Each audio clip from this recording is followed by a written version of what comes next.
자, 2017년 2월 패스원 모의고사 정보원 사개론 해설 시작하겠습니다. 1번. 화상회의 시스템은 원격지에 있는 사용자와 정보사서가 서로 대면하면서 대화로 질문과 응답이 이루어지는 방법인데 화상회의 시스템을 이용한 정보 서비스의 장점이 아닌 것. 자, 이 부분은 뭐 어렵진 않을 거예요. 우리 상식선에서 볼 수도 있는 부분이고 제가 모의고사나 이럴 때 그 정답률 체크를 해보면 이 부분에서는 정답률이 되게 높게 나타나요. 그래서 여러분들 이 문제 풀 때는 이거는 정답률이 높게 나타난다는 건 여러분들 거의 다 반드시 맞춰야 되는 기본적인 영역인 겁니다. 꼭 알고 계셨으면 좋겠고요. 그래서 요 지점을 알고 계셨으면 좋겠고요. 판단하기도 어렵진 않으니까 맥락이 되게 쉬워요. 어렵지 않으니까 보도록 하겠습니다. 원글에서 정보 면담이 이루어질 수 있죠. 뭐 기본적인 내용이고요. 전화통화에 비해서 의사소통도 원합니다.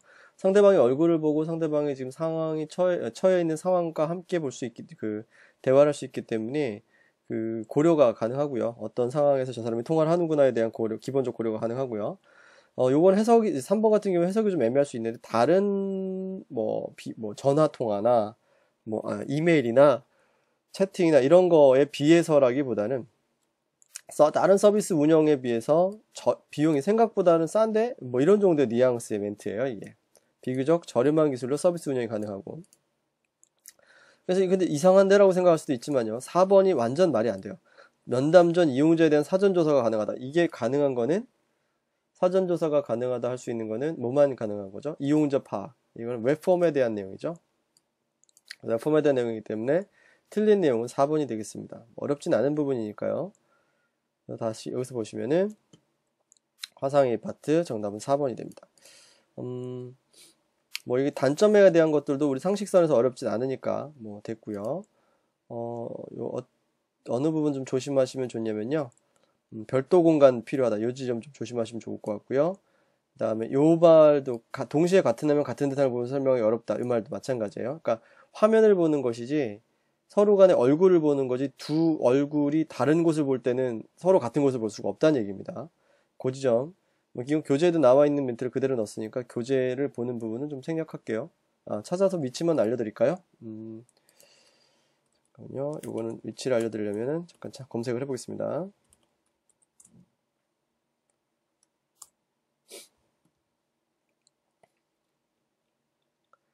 화상회의 시스템. 목차에서는 81페이지쯤 되면 나오나 보네요. 예, 그쵸? 화상회의 시스템 화상회의 이 부분. 그래서 81페이지에 가시면 내용이 있으니까 관련 내용과 함께 꼭 복습하시고요. 자, 다음 문제 보겠습니다.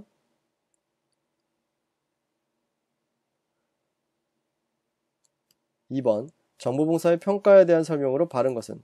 정보봉사의 평가 유형의 구분은 평가 대상자들의 평가 사실 인지 여부, 평가의 목적, 평가의 대상, 평가의 접근 방법의 4가지 기준에 따라 구분할 수 있다. 이 평가 유형, 여러분 유형이라고 하는 건 일단 구별 기준이 있어야 돼요. 유형 종류잖아요, 종류. 종류를 나눌 때는 뭐에 따라서 이렇게 나눌 수 있고 또 뭐에 따라서 이렇게 나눌 수 있고 얘기할 수 있단 말이죠. 그거를 알고 계셨으면 하는 차원에서 넣은 겁니다. 4가지 기준에 따라서 갈 수가 있어요. 교재에서도 위치를 일단 먼저 찾아보면요. 인지 여부니까 평가사실 인지 여부. 자, 요것도 보시면은 31페이지쯤 가면 31페이지 가면 평가 유형부터 쭉 나오죠. 그래서 평가 대상자들의 평가사실 인지 여부에 따라서 하나, 그 다음에 그래서 공개 비밀 되고요. 평가 목적에 따라서 하나, 평가의 대상에 따라서 하나, 평가 접근 방법에 따라서 하나, 이렇게 나오는 거죠. 좋습니다. 거시평가, 미시평가는 평적의 목적에 따른 구분. 방금 전에 봤죠? 미시평가는 시스템이 얼마나 잘 운영되고 있는가 측정한다. 이 거시미시에서는요, 얼마나 잘 운영되고 있는가, 요 한 시스템 얼마나 잘 운영되고 있는가 측정한다라고 하는 거는 거시평가 영역입니다. 거시평가 영역. 그래서 틀렸어요. 요 부분이. 그래서 이 부분은 뭐로? 일단 바른 것이니까 바른 것의 답은 1번이고요. 일단 여기서 틀린 거는 미시평가는이 아니라 거시평가는으로 바꿔야 되는 거고요.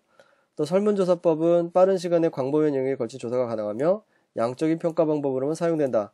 설문조사법은 양적도 되지만 개방형 질문을 섞었을 때는 질적도 된다. 이렇게 돼 있죠. 찾아볼까요? 설문조사법 설문조사법 가면은 요거 얘기입니다. 설문조사법은 일반적으로 양적도 되지만 질적도 가능하다. 페이지는 35페이지죠. 자, 그 다음에 직접 관찰법은 관찰자가 미리 평가 기준을 설정하여 평가수로 관찰하는 결과를 기록해서 탐색적 조사에도 활용된다고요. 활용되지 않는다는 말이 좀 맥락상 좀 어색하긴 하죠. 그래서 여기서 2번 답은 1번이 되겠습니다. 활용된다 이렇게 정리가 돼야 되죠. 직접 관찰법에 대한 부분도 관찰법, 공개적 관찰평가 뭐 이런 것도 있고요. 탐색적 조사에도 활용이라고 말이 들어가 있죠. 35페이지입니다. 자, 다음 문제 보겠습니다.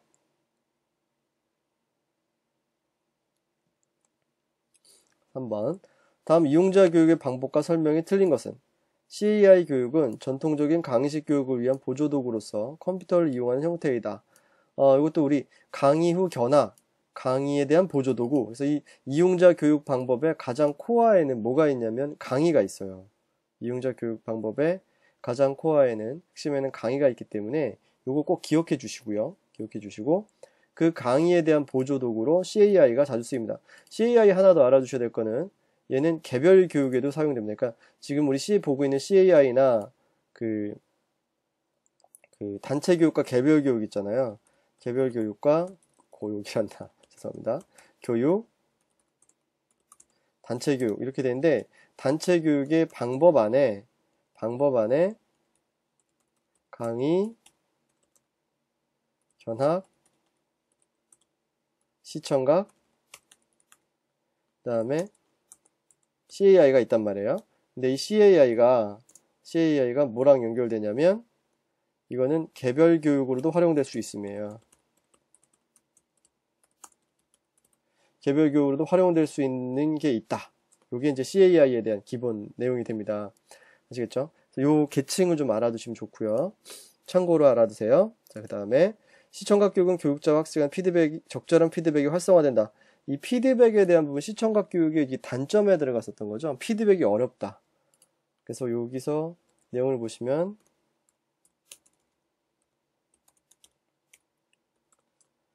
피드백에서 보면은 피드백이 활성화된다. 강의식에 보면 이제 피드백이 활성화된다. 견학, 시청각 매체 여기서 보시면 시청각 매체 활용은 지금 페이지는 44페이지입니다. 여기서 보시면은 피드백이 어렵다 이렇게 돼 있죠. 요 지점이에요. 단점에서 나타나는 피드백 활성화된다. 이게 틀렸죠. 강의는 대단히 수업도 가능하고 장소의 구애도 받지 않고 절충식 교수법도 가능하고 됐습니다. 이용자 절충식 교수법도 좋고 자 다음 문제. 그래서 3번의 답은 2번이 될 거고요. 적절한 피드백이 어렵다로 가야 됩니다. 자, 답은 2번이고요. 자, 4번 보겠습니다. 도서관 이용자 교육의 유형인 서지교육, BI라고도 불러요. 비블리오그래피 인스트럭션이라서 BI라고도 부르는데요. 옳지 않은 거. 서지교육의 내용은 정보자료 위주가 아닌 개념 위주 교육을 강조한다. 그러니까 이거는 대학원생 정도 수준의 이용자를 대상으로 진행하는 거죠. 그러니까 개념 위주 교육은 당연히 맞고요. 그 다음에 서지교육은 행동주의 학습이론과 인지주의 학습이론에 기초한 이론적 접근을 강조한다. 그래서 행동주의, 인지주의 요거 나와도 서지교육 안에 들어가는 거였고 요 다음 단계 교육이론이 구성주의고 구성주의가 적용되는 거는 제가 말씀드렸죠. 구성주의가 적용되는 건 리터러시죠. 리터러시. 서지교육은 시청각 마치 컴퓨터 보조교육도 어차피 결론은 다양한 방법들을 사용하는 얘기니까 이것도 뭐 당연한 거죠. 이거 뭐 당연히 너무나 당위성 있는 내용이라서 어렵지 않고요. 자, 전문 도서관 이용자는 지속적 연구를 필요로 하는 대학원생 이상을 대상으로 하며 정보 확인, 검색, 평가까지 포함한다. 요게 이제 애매한 부분인데 요거 조심하셔야 돼요. 답은 4번인데요. 요거는 정보 관리 교육에서 나오는 멘트예요. 정보 관리 교육. 찾아가 볼까요?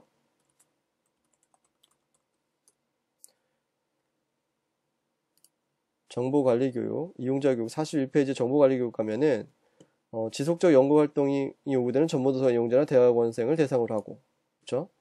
요 부분에서 나온 거고 그 다음에 이제 정보 확인, 검색, 평가 이 정도까지도 상당히 깊어지는 거죠. 요거. 비교적 최근의 도입, 정보 확인, 평가까지 포함한다. 요 지점들을 가지고 우리가 문제를 본 겁니다. 답은 4번이 되는 거죠.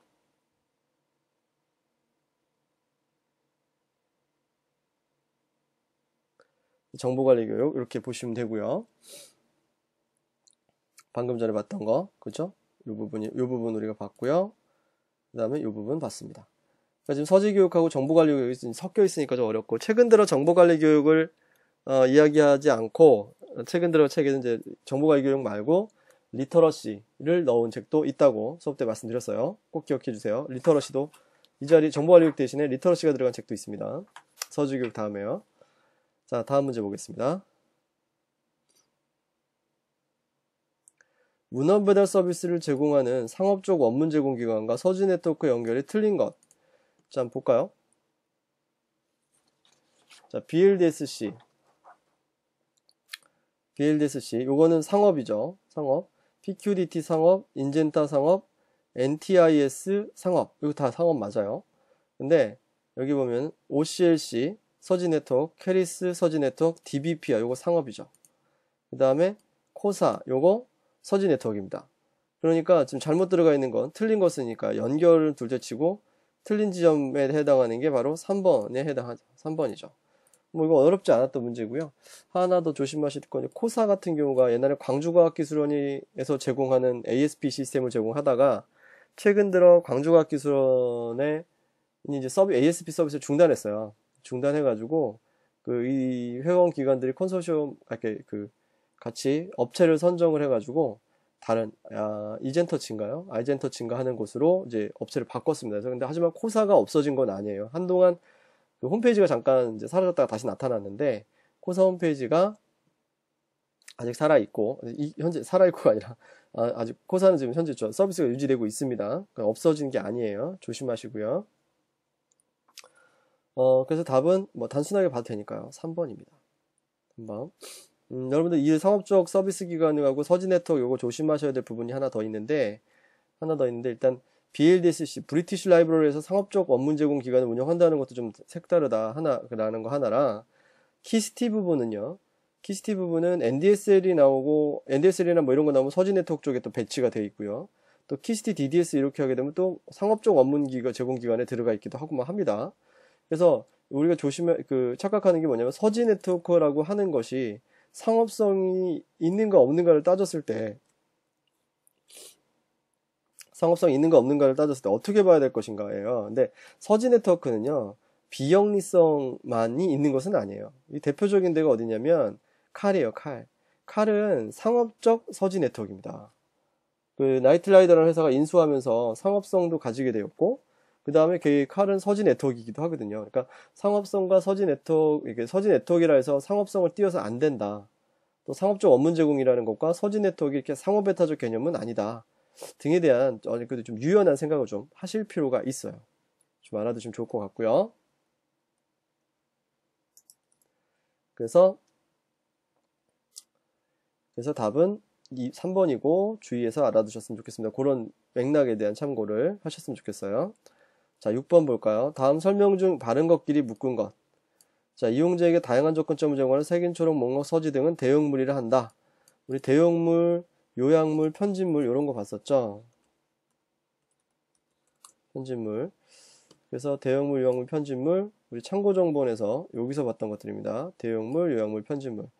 그래서 대용물은 이용자에게 다양한 접근점을 제공하는 색인, 초록, 목록, 서지에 해당하는 거고, 편집물은 사전, 편찬, 연관, 교과서 등, 요약물은 좀 약간 분석과 논평이 들어가는 것 등으로 봐두시면 되는 거죠. 자, 색인, 초록, 서지, 목록 등은 1차 참고정본이다. 1차 참고정본에 색인, 초록, 서지, 목록이 아니라 이건 2차 참고정본이죠. 이것도 같은 맥락에 있죠. 여기 보면 1차적 또는 1차 참고정본, 그 다음에 2차 참고정본이 있는데 2차 참고정본은 꼭 알아둬야 될 거, 색인, 초록, 서지, 목록 요거는 꼭 알아두자 라고 말씀을 드렸어요. 그래서 2차 참고정본입니다. 사전, 연관, 편람, 교과서 등은 2차 참고정본에 해당한다. 자, 바른 것끼리 묶은 건데 지금 이것도 틀렸죠. 사전, 편람, 연관, 교과서 이런 것들은 이 2차 참고 정보는 일단 아니고, 아까 서지 목록 색인 초록이었으니까 2차가 아니고, 얘들은 지금 뭐에 대한 설명이냐면 우리 여기서 봤던 편집물에 대한 설명이에요. 편집물. 사전, 편람, 연관, 교과서 이런 것들은 편집물에 대한 설명 또는 1차 참고 정보 정도로 얘기를 해주면 적합할 것 같습니다. 그래서 가와 라가 맞는 답이 되는 거죠. 가는 지금 맞았고 라가 지금 맞을 거겠죠. 왜냐면 두 개가 최소니까. 나다가 틀렸거든요. 비평서나 안내서와 같이 해당 주제 분야의 문헌들에 대한 분석과 논평을 제공해 준 거는 요약물이란다. 방금 전에 봤었죠? 답은 3번이 되겠습니다. 3번이 됐고요. 자, 그 다음 7번. 이것도 정보원의 용도를 물어보는 건데요. 정보원의 용도. 어디에 쓸 것인가? 어떤 경우에 무엇을 사용하는가에 대한 부분입니다. 자, 미국 캘리포니아주의 지리에 대한 정보. 지리에 대한 정보. 그럼 지리정보원이어야 되겠죠? 현재 한국의 현재 H박사. 결론은 현행하는 인물정보죠. 현재 살아있는 인물정보. 자, 그러면 내셔널, 이거 가지고 이제 어려운 게, 정보원의 성격과 이 용도를 맞추는 거예요. 그걸 좀 그렇게 어렵다고 볼 수 있는 부분인데요. 혹시 따져볼까 봅시다. 내셔널 뉴스페이퍼스 인덱스면은 이게 뭐겠어요? 신문세계이겠죠? 신문세계니까 이거랑 연결됐을 때 신문은 어지간한 게 다 있잖아. 그럼 이걸 찾아보면 혹시 나오지 않을까? 라고 생각할 수도 있지만 좀 더 이 용도에 맞는 정보원이 있는지는 좀 더 고려해 볼 필요는 있어요. 인터내셔널 후주가 이제 현행 그 인명록에 해당하는 거기 때문에 현행 인물 정보하고 잘 맞죠. 그래서 현행 인물 정보에 맞는 나에 해당하는 게 후주가 들어가 있는 니은이 들어가 있어야 돼요. 그럼 바로 2번이 답이 됩니다. 이건 이제 어려워 볼 수 있기 때문에 요 여러 가지를 넣어봤습니다. 자, 그 다음에 콜롬비아 게지티어 오브 더 월드. 그럼 요거는 게지티어가 들어갔으니까 이건 지명사전이 되겠죠. 그래서 7번 답이 디귿, 가가 디귿하고 연결되는 지점입니다. 지명, 지리에 대한 정보니까요. 그 다음에 딕셔너리 오브 내셔널 바이오그래피면 죄송합니다. DNB예요. DNB면은 인명 사전에 해당하죠. 여기서는 현재 또 간략한 인물 정보, 인명사전은 이제 디렉토리보다는 좀 더 자세한 인물 정보에 해당하니까 리을도 조금 어정쩡합니다. 그다음 지오그래피 같은 제도법에 대한 최초의 전술이라고 되어 있기 때문에 역시 좀 지리 정보하고 캘리포니아주 지리 정보하고는 제도법하고 조금 거리가 있고요. 그다음에 옥스퍼드 잉글리시 딕셔너리 비읍이 들어간 경우는 그러니까 옥스퍼드 잉글리시 딕셔너리는 영어 사전이죠. 기록성, 역사성 영어 사전이기 때문에 비읍이 가의 지리 정보하고는 전혀 거리가 먼 정보원이 되겠습니다.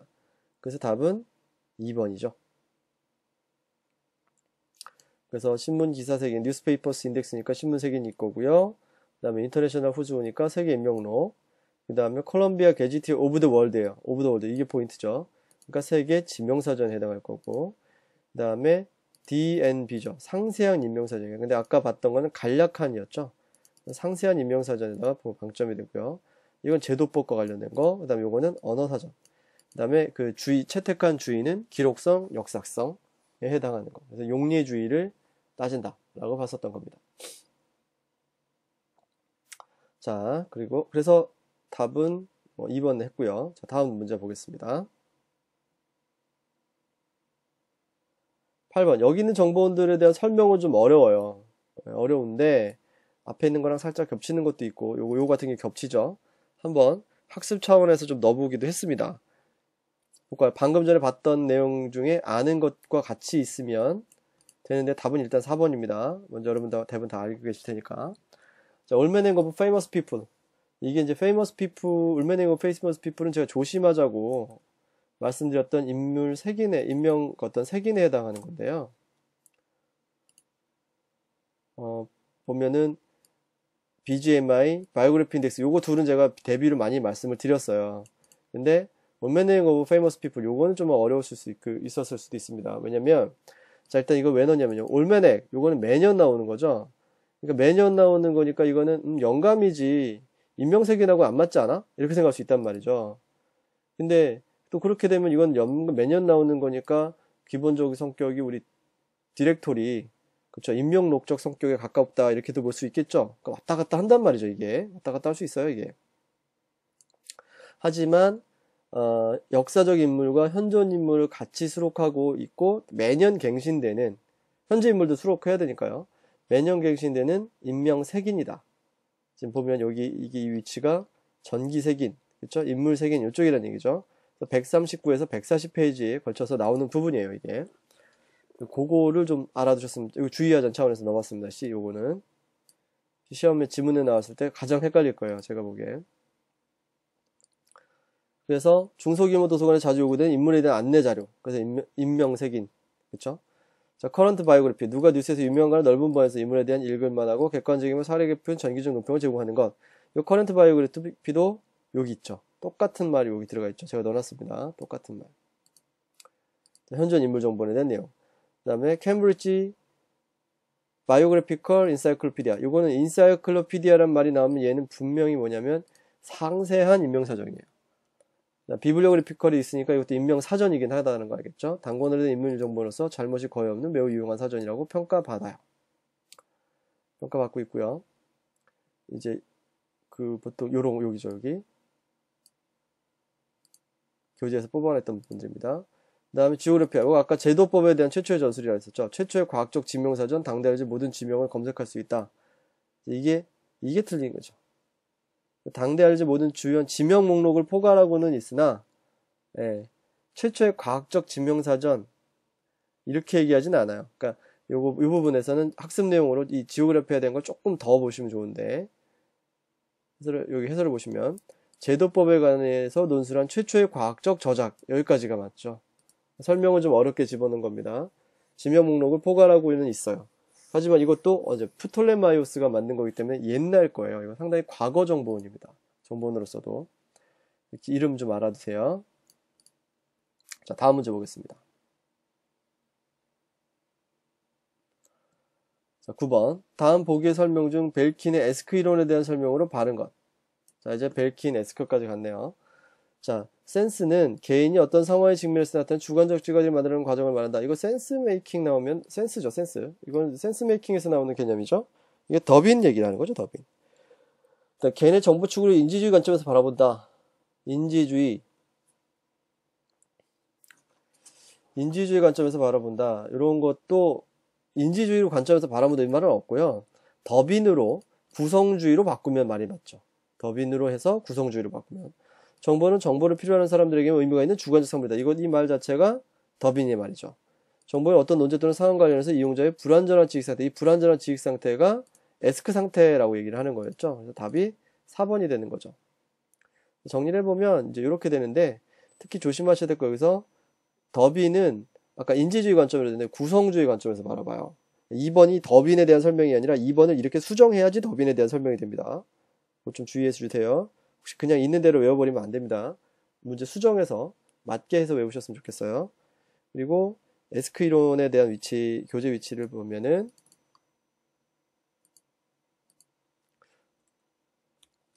교재에서 위치 복습하시기 위해서 찾아드리면요. 벨킨의 에스크 여기죠? 앨리스 모형 다음에 58페이지서부터 시작되네요. 벨킨의 에스크 이론. 그래서 에스크 이론의 기반도 좀 알아두세요. 우리가 잘 알고 있는 게 테일러의 요 정도. 테일러의 내면 요구와 의식 요구. 아마 어떤 뉘앙스로 이쪽 분위기는 이런 쪽이었지 등으로 어느 정도는 짐작하실 수 있는 부분이라고 보입니다. 자, 다음 문제 볼까요? 10번. 다음 중 참관면담의 일반적 면담과 구별되는 특징이 아닌 것은? 참관면담은 그 필요성에 따라 논의된 대로 이용자의 도서관에 대한 이해 증진과 계속적인 협조관계 유지를 위해서 행해진다. 이거는 우리 맥락으로 충분히 풀 수 있는 문제로 보입니다. 왜냐면 이게 너무 뻔해요. 해답의 형태가 구두에 제시된다. 여러분, 이 참관면담이라고 하는 건 공식적인 어떤 면담의 영역에 들어가잖아요. 일반 면담은 뭐 이렇게 개인적 사적인 거지만. 근데 공식적 면담인데 제가 이거 불러드릴 테니까 받아 쓰세요. 뭐 이런 식으로 제기할 건 아니겠죠. 해답 자체가 문서 또는 자료에 의해서 제시돼야 되는 부분이죠. 그러니까 뭘 주는 게 있어야지. 그죠? 즉각적 해답도 요구되고요. 면담의 전체 과정이 특수한 경우 제약은 대부분 공개되어 있습니다. 이거 되게 중요해요. 공개되어 있다. 네, 같은 맥락이니까 꼭 알아두셨으면 좋겠습니다. 요거 답은 2번. 좀 쉽게 가죠. 여기는 간단하니까 어렵지 않습니다. 참고하셨으면 좋겠어요. 자, 11번 볼까요? 다음 문제. 정보검색 기법에 대한 설명 중 가중치 기법에 대한 설명으로 틀린 거. 이제 검색으로 가네요. 특정한 색인어의 가중치나 또는 가중치 합이 일정치 이상의 문헌을 검색함으로써 질문과 보다 관련성이 높은 문헌을 검색하여 결과적으로 재현율을 높게 한다. 고요. 아, 잠깐만요. 재현율 높게 한다가 아니네요, 이게. 잠깐만, 보다 보니까 이 뒷말을 흘리면 안 되겠다. 자, 관련성이 높은 문헌을 검색해요. 그러니까 내가 검색 쭉 리스트를 보다가 필요한 것까지 딱 찾고 나서 말면 되니까 검색 결과를 조금 볼 수 있게 해주는 거죠. 그러니까 결과적으로는 정확률이 높게 나타나게끔 하는 게 가중치 기법인 거예요. 재현율이 아니라 정확률입니다. 자, 나머지는 다 맞는 말이에요. 검색 문헌 가중치합이나 유사결수 순으로 출력함으로써 부적합한 문헌 훑어볼 이용자 노력을 감소시켜요. 이거 되게 중요한 말이죠. 부적합한 문헌을 읽어봐야 될 이용자 노력을 감소시킨다. 그 다음에 적합성이 높은 문헌들을 먼저 출력함으로써 적합성 판정에 의한 피드백을 이용해서 질문을 용이하게 수정할 수 있다. 그러니까 적합성 판정에 의한 피드백을 이용해서 피드백을 이용해서 요 부분 적합성 피드백 있잖아요. 적합성 판정에 의한 피드백, 요거 우리가 뭐라고 부르냐면 이용자가 하는 거니까 사용자 피드백이라고 부르는 부분이에요. 그러니까 쭉 해서 전체가 100개가 나왔는데 내가 10개 딱 봤는데 아 이거 아니야. 다시 피드백해야지. 이 결정을 빨리 할 수 있게 해준단 말이에요. 근데 만약에 가중치를 쓰지 않으면 이 적합성에 따른 가중치에 따른 출력이 용이하지 않게 되지 않는다면 만약에 100개가 나오면 내가 100개를 다 봐야지 되는 거예요. 100개를 다 봐야 내가 다시 해야 될지 피드백에 대한 결정을 하게 되는 거죠. 그건 분명히 문제가 될 수 있는 부분이기 때문에 알아두시고 용이하게 할 수 있다는 얘기고요. 탐색 불련 논리 연산자를 연결해서 각 탐색에 적당한 가중치를 주어서 탐색물을 작성하고 가중치합이 미리 정해놓은 요 중요한 개념이죠. 검색 기준치보다 큰 문헌만 검색하는 것 맞습니다. 11번 답은 1번이에요. 조심하세요. 가중치는 뭘 올리는 기법? 정확률을 높이는 기법입니다.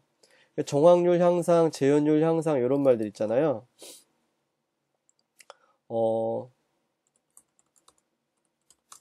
정확률 향상, 재현율 향상 이런 말들 나올 때 우리가 봤던 그 기본 내용이 여기 있어요. 항상 재현율, 정확률 향상 수단. 이거 같이 알아두세요. 여기 보면 185페이지인데 185페이지에 정확률 향상 수단에 뭐가 있죠? 가중치 부여가 있죠. 이 정확률 재현율 꼭 알아두시고 자 용어 절단 이쪽 파트에다가 하나 더 메모해 주세요. 재현율 향상 기법에다가 퍼지 탐색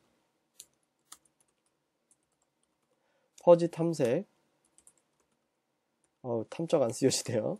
탐색 그러면 또는 여기 퍼지 탐색에 사용되는 ngram 요것도 마찬가지입니다.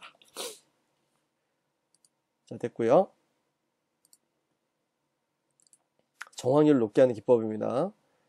자 12번 시소로스의 역할에 대한 설명으로 틀린 거. 시소로스 저자, 색인자나 이용자가 사용한 자연 언어를 색인 작성과 검색에 사용할 통제의로 번역하는 수단을 제공한다. 시소로스 자체를 우린 뭐라고 부르자면 우린 시소로스를 통제 어휘집이라고 부르죠. 통제 어휘집이고 시소로스 하면 생각나야 되는 게 통제 어휘집, 그 다음에 후조합, 그 다음에 개념, 계층 관계, 기본 3관계 있죠. 3가지 관계. 그래서 계층, 동등, 연관 관계 있었죠. 그것들 좀 기본적으로 알아두셔야 돼요. 자, 근데 여기서 보면은 사용할 통제어휘를 번역하는 수단을 제공한다. 맞는 말이고요. 불용어 사이의 용어 상호관계를 파악해 용이다. 이게 불용어 사이에 이게 말이 안 돼요. 쓰지 않는 용어들의 개념 관계를 파악을 한다. 쓰지 않는 용어들의 개념 관계를 왜 파악합니까? 그죠? 말이 안 되는 거죠.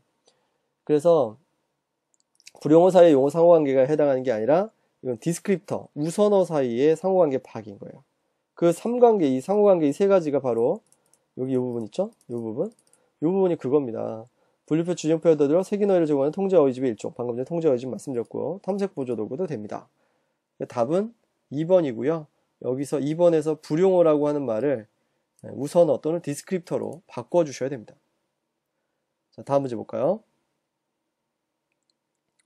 13번 다음 자동생인 기법에 대한 설명으로 틀린 것은 자동생인 기법은 통계적, 언어학적, 문헌구조적 기법으로 구분할 수 있다. 맞죠?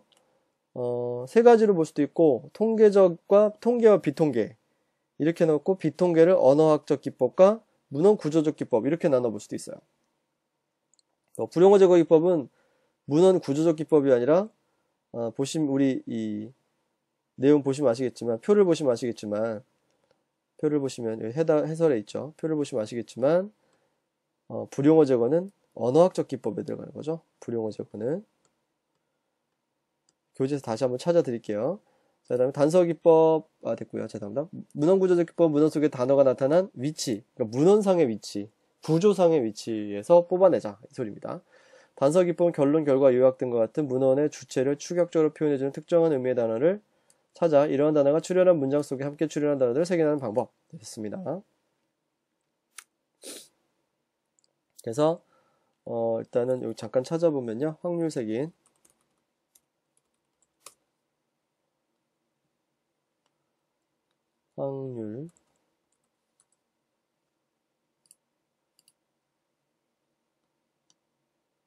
확률 색인 기법 있죠? 여기 교재에서 따져보시면 194페이지 여기에 나오는 내용입니다. 이 표를 가지고 제가 해설에다 넣은 거예요.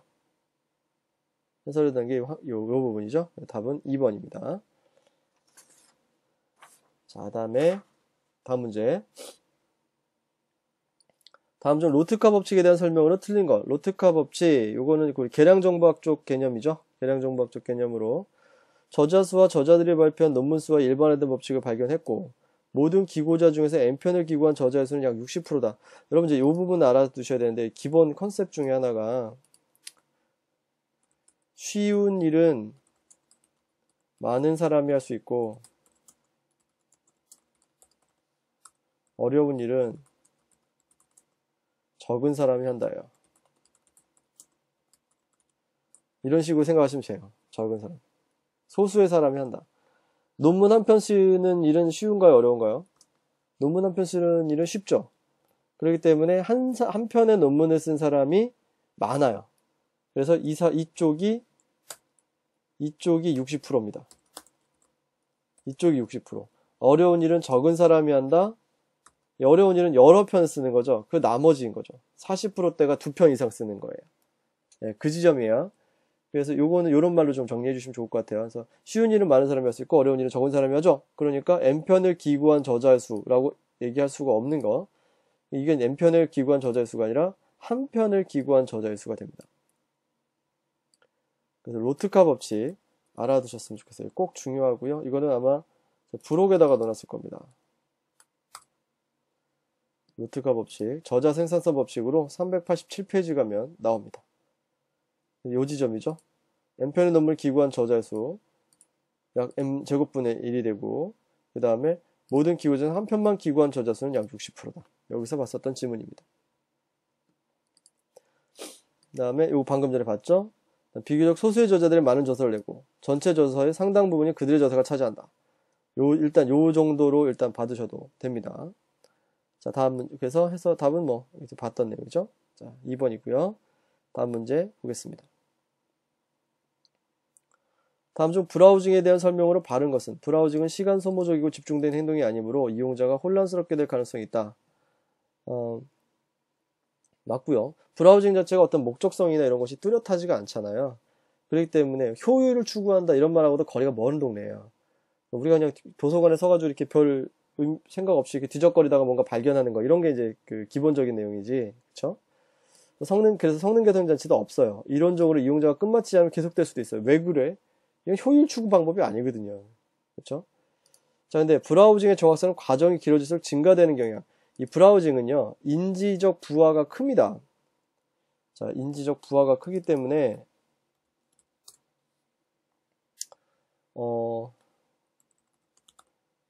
인지적 부하가 큰 게 이 브라우징이죠. 인지적 부하. 표 보시면 됩니다. 인지적 부하가 되게 커요. 그렇기 때문에 인지적 부하가 크다는 얘기는 눈이 아프다는 얘기예요. 그럼 정확률이 높아지나요? 낮아지나요? 일단은 246페이지에 이 내용이 있는데 참고하시고요. 7페이지에 나옵니다. 그러니까 이게 오래 갈수록 인지적 부하가 커지게 되면 정확성이 떨어지죠. 증가되는 경향이 아니라 감소되는 경향이에요. 답이 4번입니다. 라가 들어가면 안 되고 가나다가 모두 맞습니다. 답은 4번. 자, 다음 문제 볼게요. 부적합률 공식으로 알맞은 것은, 자, 요거 보시면 공식 만들 때, 자, 일단은 적합문헌 요 영역에서 나오는 게 공식이 나오는 게 A를 기준으로 오른쪽으로 한 판, 또 위아래로 한 번, 요렇게 이렇게 한번 나오고요. 그죠? A 중심으로 옆으로 왼쪽 그 축으로 한 번씩 나오고요. 또 검색된 문헌 요 B를 중심으로 B 죄송합니다. 잠깐만요. 자, 색깔 좀 바꿀게요. B를 중심으로 또 이렇게 한번 나오고 또 이렇게 한번 더 나와요. 그러니까 A 중심으로 공식 2개, B 중심으로 위아래 양옆으로 공식 2개 이렇게 나옵니다. 방향상 화살표 방향 이런 거 좀 고려해 주시면 될 것 같아요. 그러면 부적합률은요. 부적합률은 제대로 나온 애를 가지고 따져보는 건가요? 제대로 나온 녀석을 가지고 따지는 건가요? 제대로 잘못 나온 애를 가지고 따지는 건가요? 잘못 나온 애를 따지는 거죠.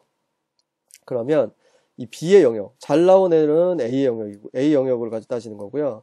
잘못 나온 애들은 B의 영역으로 따지는 거예요. 그러면 B의 영역으로 공식이 들어가려면 위아래 분모 분자가 위에 이제 B가 있어야 되겠죠. 부적합하다. 그런데 B가 있는데 나온 방향 자체가 B가 있는 것이 2개잖아요. 2개면은 위아래 이렇게 가느냐 A, B 양 옆으로 가느냐예요. 근데 양 옆으로 가면 검색된 것 중에서 잘못 나온 거 요거는 바로 우리가 뭐로 알고 있는 거죠? 검색된 것 중에서 잘못 나온 거 이름 지어주면 잡음이죠. 그럼 바로 잡음률이 돼버립니다. 그러면 부적합한 것 중에서 잘못 나온 거가 돼야 되겠죠? 그게 바로 부적합률이죠. 그래서 답이 부적합한 것 중에서 잘못 나온 거를 따져야 되기 때문에 2번이 해당하는 거죠. 답이 2번입니다. 나머지 공식들도 한번 참고해 주시면 좋을 것 같고요. 어떻게 회전이 되는가에 따라서 보실 필요가 있습니다. 그러니까 위아래 지금 보면은 정확률, 재현율, 이 문헌 집단 분할표 요게 적합 문헌 라인, 부적합한 문헌 라인 이렇게 나오고 검색되지 않으면 이렇게 나오잖아요. 근데 위에다가 검색되지 않음과 적합, 부적합을 놓고도 문제를 만들 수가 있어요. 그렇게 돌아갔을 때 축이 바뀌었을 때 적응을 하셔야 됩니다. 그 2가지의 케이스만 유념하셔서 공식을 만들어 보고 트레이닝을 한다면 정답은 어렵지 않게 볼 수가 있는 부분입니다. 계속 나오니까 꼭 알아두셨으면 좋겠어요. 이건 이제 나중에 저거로도 나올 수 있죠. 계산 문제로도 뒤에 이제 접하게 될 겁니다. 자, 다음 문제. 다음 보기에서 설명하는 웹 2.0 기술은 뭐를 통해서 도서관이 받을 수 있는 서비스는 도서관 공지사항, 신착자료 목록, 여기서 보면 공지사항, 신착자료 목록, 예약도서, 도착 통지 요거 보통 최신 정보 주지 때 봤었던 기본 컨셉들이죠. 그러면 2.0 기술 안에 최신 정보 주지로 가장 많이 활용되는 거는 RSS입니다. 아작스 같은 경우는 자바스크립트와 XML 둘이 섞여서 만들어진 프로그래밍적 측면의 기술이고요. 위키는 집단지성 하면 다 아실 수 있는 건데 북마크릿이 좀 낯서실 것 같아서 북마크릿에 대한 해설을 해놨어요.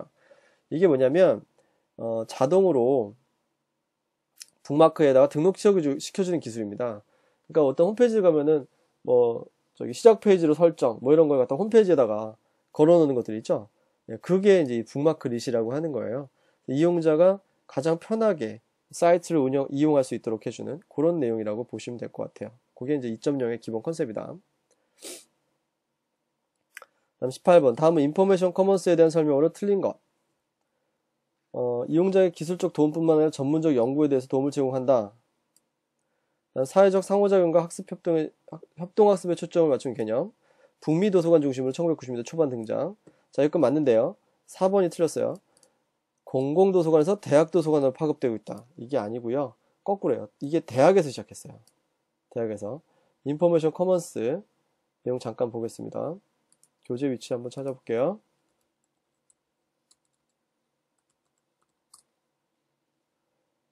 인포메이션 커먼스 여기죠. 356페이지. 인포메이션 커먼스 여기 가시면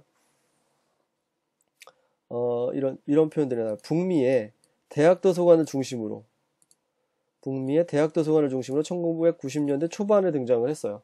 그러니까 대학도서관이 인터넷의 이렇게 등장으로 인해서 대학도서관 이용자의 방문율이 떨어지다 보니까 이래서는 안 되겠다 싶어서 만들어낸 컨셉 개념이다. 그래서 이게 지금 공공까지도 펼쳐지고 있다. 이런 겁니다. 그래서 이 지점에 시작점이 달려요. 공공에서 대학이 아니라 대학에서 공공으로 이렇게 보셔야 됩니다. 그래서 답은 4번인 거예요. 대학에서 공공으로 파급. 자, 19번 볼까요? 다음 문제. 자, CCL인데요. 크리에이티브 커먼 라이센스인데 이 구성 요소에 대한 문제 참 많이 나왔어요. 그래서 이건 뭐 이렇게 기호로 나오기도 하고 by 또는 뭐 SA 그다음에 NC 뭐 이런 식으로 약어로 나오기도 했었어요. 근데 여기서는 기호로 물어본 거죠. CCL의 구성 요소에 해당하지 않는 거. 여기서 퍼블릭 도메인입니다. 퍼블릭 도메인. 이 퍼블릭 도메인은요. 이 S랑 헷갈릴 수도 있는데 카피라이트의 C에다가 대각선을 그어놨어요.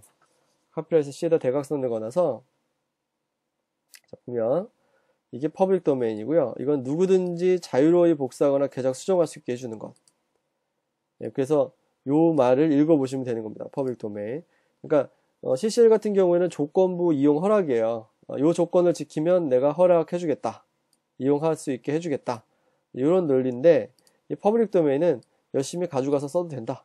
풀어주는 개념입니다. 풀어주는 개념. 그래서 여기도 이런 로고를 사용합니다. 카피라이트 C에다가 이렇게 빗금을 친 로고를 사용하니까 꼭 알아두셨으면 좋겠습니다. 요 그림이 그림 중요하니까요. 그림 로고로 물어볼 수 있어요. 그림으로. 그러니까 정리해 주셨으면 좋겠고요. 우리 보통 이거 저작권 쪽이나 이런 데 가면은 페어 유즈 뭐 이렇게도 불렀었고, 그쵸? 페어 유즈나 이런 내용들 불렀었던 그 지점들하고 연결되는 겁니다. 뒤쪽에 가면은 예, CCL 이쪽하고 연결되는 지점들 CCL 저작자 표시, 비영리, 변경 금지 요거 꼭 알아두세요. 그래서 378페이지, 377페이지 이쪽에 등장했던 것들입니다. 다음 문제, 마지막 문제인가요? 10번. 다음은 네트워크 계층 중 OSI 7계층과 TCP/IP 계층을 비교한 것인데 원관의 내용이 순서대로 배열된 거. 이 이제 OSI 계층 응표세전 내대물 뭐 이렇게 전 그냥 그렇게 외워버렸어요.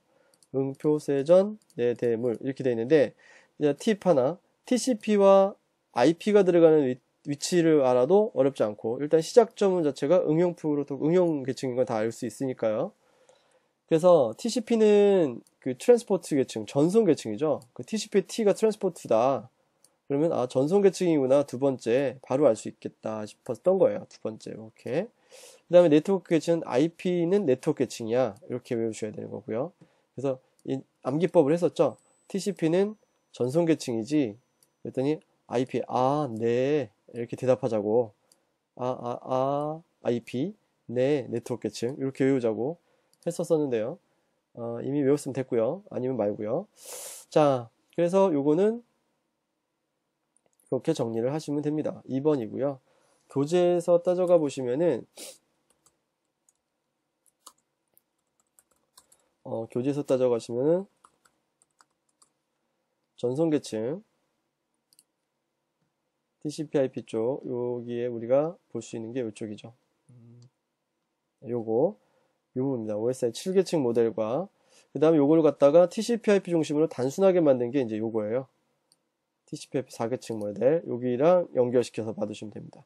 그래서 여기서 이제 응용계층과 전송 네트워크를 잘 띄어다가 문제를 만든 거죠. 답은 345페이지를 보시면 되고요. 답은 2번이 되겠습니다. 자, 이렇게 해서 해설 마무리하도록 하겠습니다. 수고하셨습니다.